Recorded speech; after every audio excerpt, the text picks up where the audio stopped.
To the U.S. now, where Moderna's COVID-19 vaccine could start to be used on children and teens across the country within weeks. Moderna is also planning to apply for a U.S. regulatory clearance for children aged 6 to 11. Meanwhile, the Centers for Disease Control and Prevention is due to vote on whether to recommend the use of the Pfizer-BioNTech COVID-19 vaccine on children as well.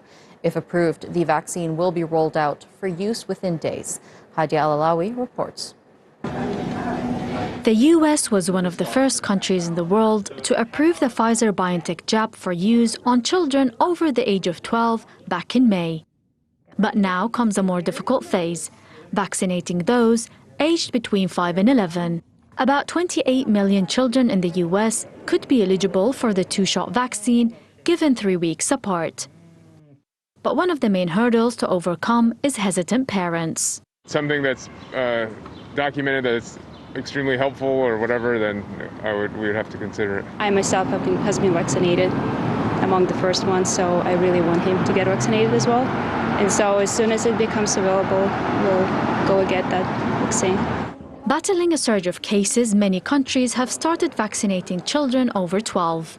In Europe, Denmark and Spain have vaccinated most of their children with at least a single dose. France, Germany and Switzerland have also moved quickly in inoculating kids. A few countries have begun vaccination on children under the age of 12, including China and Cuba, which have begun inoculating 3-year-olds. But there has been an ongoing debate about the merits.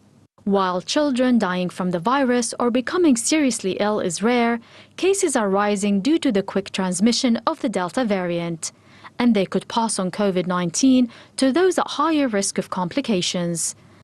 In August, the CDC reported that the number of children hospitalized with coronavirus was more than 3 times higher in states with the lowest vaccination coverage. 15-year-old Polina was admitted to hospital with the virus. I don't want nobody to go through what I went through, and I don't want anybody's parents to go through what my parents went through and seen. Johns Hopkins University published a report last week making a case for vaccinating children. It says that getting them inoculated would reduce transmission and stop the virus from mutating into new variants, something that plays largely in favor of children getting the jab. Hadia Al-Alawi, TRT World. Let's go now to Dr. Bharat Pankhania. He's a professor at the University of Exeter Medical School, and he joins me now from Bath in the UK. Thank you so much, Doctor, for joining us on the program. Now, first off, tell us why it's important that children get vaccinated, even though the population of that age group dying from the virus or getting seriously ill is rare. It's a very important question, and we must address it because prevention is always better than the wild infection. And if we have the tools, the means, the ability to protect and prevent infection in our children, then we must use it. So whilst the infection in the children may, in most cases, be okay, it is not okay in all cases. And as your report indicated, some children do end up in hospital, and unfortunately, some children also die.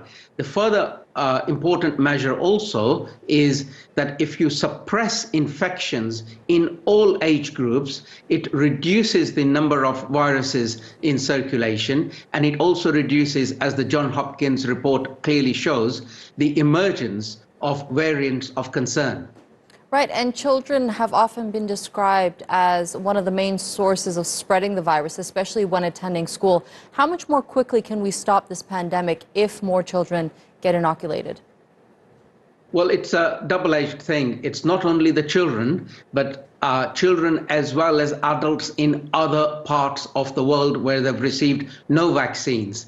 So one way to end the pandemic sooner is to immunize places like Africa and Asia, where the coverage is pretty low. In the affluent nations, because they have got all the vaccines, they can do what they like with the supplies that they can buy.